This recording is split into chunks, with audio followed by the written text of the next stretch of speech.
Wait! Okay, now, from the beginning. Hit it, boys.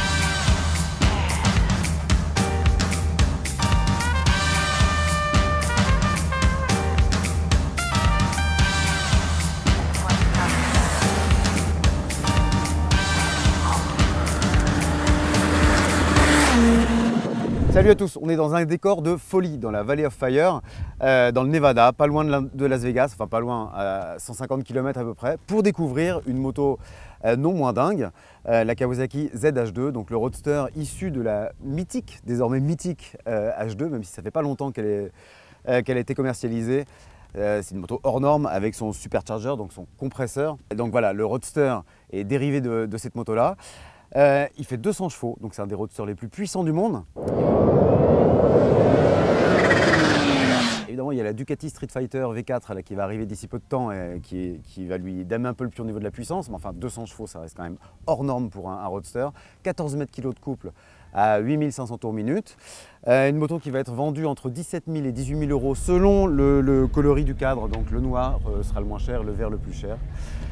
Et qui sera disponible fin mars, le 26 mars d'ailleurs, il y aura une soirée de présentation dans toutes les concessions Kawasaki de France. Donc voilà pour les infos essentielles. Alors évidemment on a roulé avec cette moto et d'abord sur circuit, ce qui était absolument incroyable parce que c'est pas son domaine de prédilection, ce dont on a pu se rendre compte après en roulant sur les petites routes ici, pas très vite, mais là où on s'est aperçu que cette moto était assez confortable, agréable, maniable malgré son pneu arrière de 190 de large et ses 239 kg. Donc, c'est quand même une moto assez lourde pour un roadster. Elle est agréable sur route. Il y a une disponibilité moteur qui est dingue. Le maximum du couple, il s'atteint 8500 tours, ce qui est quand même très haut pour un roadster. Mais la moto reste quand même très agréable au mi-régime. Après, quand on veut de la patate, le problème c'est qu'il faut rouler à haut régime. Et quand on roule à haut régime, on roule très vite. Donc on se demande là par contre pourquoi Kawasaki n'a pas réussi, avec son compresseur, ce gros 4 cylindres, 1000 cm3, n'a pas réussi à faire une moto avec un couple maximum plus tôt, c'est-à-dire genre à 6 ou même 7000 tours, ça aurait été plus appréciable pour cette moto-là. Donc les ingénieurs nous ont dit que c'était un compromis entre les normes, la puissance maxi qu'ils voulaient absolument atteindre, la vitesse de rotation du compresseur, etc. Enfin un compromis qu'ils ont trouvé qui a fait qu'ils n'ont pas pu obtenir le couple plus tôt. C'est aussi d'ailleurs ce compresseur qui justifie entre guillemets le poids assez élevé, quand même 239 kg, c'est beaucoup pour un roadster, il n'y a pas de carénage. C'est aussi le compresseur qui justifierait ce poids. Après évidemment il faut des carters moteurs larges, un vilebrequin assez lourd, etc. Donc tout ça explique ce poids. Reste que voilà, c'est une moto agréable sur route. Sur circuit en revanche, ses suspensions sont trop souples, son poids évidemment grève. Il y a un problème aussi de garde au sol, le pot peut finir par frotter. Donc c'est pas vraiment un roadster capable d'aller sur circuit comme une KTM Super Duke R par exemple. Donc ça reste une moto qui va aller sur la route de toute façon, elle va être vendue pour ça, donc on va la juger plutôt sur la route. À part ça évidemment il y a un équipement électronique pléthorique, donc là-dessus pas de problème. Un tableau de bord hyper lisible avec plein de fonctionnalités. Et puis toute une série d'accessoires dont un échappement à Krapovic qui remplace celui d'origine qui mérite un peu de l'être. Donc on y va, on suit ça, vous allez voir, c'est barge. Voilà, je m'élance sur le Las Vegas Motor Speedway. Alors c'est un énorme anneau, il y a du NASCAR. Donc on va pouvoir tester la stabilité pas en ligne droite parce que c'est pas vraiment droit. La stabilité de la moto, sa vitesse de pointe, c'est assez barjot. Voilà, ça arrive dans notre premier gauche, évidemment on va tourner qu'à gauche. Il y a un banking super relevé. C'est assez impressionnant. Donc. Il se prend à 2,20, enfin moi je le prends à 2,20.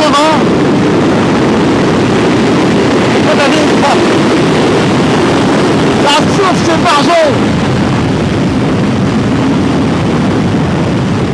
Alors, d'avoir une chicane pour pas que on fasse l'hélice sur le val parce que les pneus chaufferaient trop.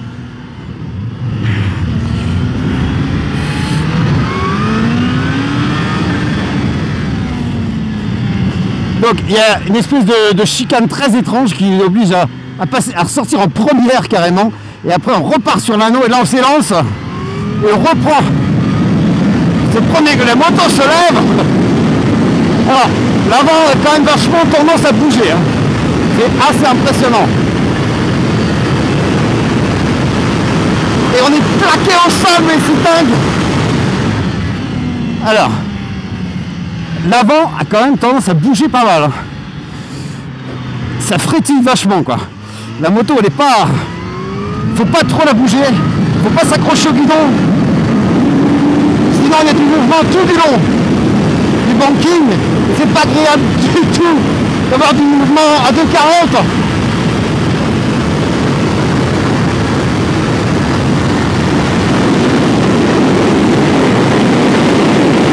Surtout, on n'a aucune envie de tomber là-dessus, mais aucune envie de tomber à 2,60.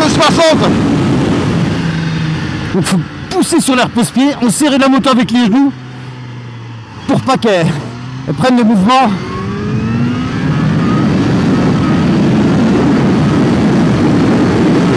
J'imagine la tête du pneu, quoi. On se retrouve maintenant sur les routes américaines incroyables de la Valley of Fire, la vallée de feu dans le Nevada. La position de conduite d'abord, qui est très sympa. Le guidon n'est pas trop large. On est bien assis. Les suspensions sont confortables. Alors les suspensions qu'on pouvait trouver un petit peu molles sur circuit, et ben justement sur route, elles se montrent parfaites pour encaisser les bosses, encaisser la charge aussi. Parfois on accélère un peu fort pour profiter du compresseur, du bruit caractéristique du compresseur là, qui fait un peu serpent à sonnette. Ça c'est vachement sympa. L'amortisseur encaisse plutôt bien la charge du couple. Le couple qu'il faut aller chercher quand même très haut. Et ça c'est quelque chose d'assez étonnant sur la ZH2, parce qu'un gros roadster comme ça, un peu extrême, enfin en tout cas Kawasaki le présente comme ça, et ce moteur de toute façon est un petit peu extrême depuis qu'on l'a découvert sur la H2. On s'attendait à avoir plus de couple plus tôt, ou peut-être pas plus de couple, parce que 14 000 kg c'est pas mal, mais en tout cas l'avoir au moins à 5500, 6000, 6500 tours, quoi. Là il faut aller le chercher à 8500 tours, alors que la puissance maxi est à 10 000. La puissance maxi de 200 chevaux, je rappelle. Donc il y a un écart de régime qui est assez faible. Il faut rouler vachement fort pour pouvoir profiter de ce couple. Ça ne veut pas dire qu'il n'y a rien avant. Au contraire, c'est quand même l'avantage de ce moteur. C'est qu'il est quand même plein. Mais on l'achète aussi pour ce compresseur, quoi. Donc c'est important de pouvoir en profiter. Donc du coup, ça oblige. Par exemple, en troisième, pour avoir ce couple à 8500 tours minute, on est déjà à 120, 130, 140 km/h pour l'approcher, et ce qui fait quand même un peu vite sur des routes aujourd'hui limitées à 80 km/h. Malgré tout, il y a beaucoup d'agréments. Dans un usage quotidien, c'est un moteur souple. On reprend en sixième à 2500 tours minute, il ne bronche pas, il décolle. Il y a des sensations, il y a une bonne sensation de poussée.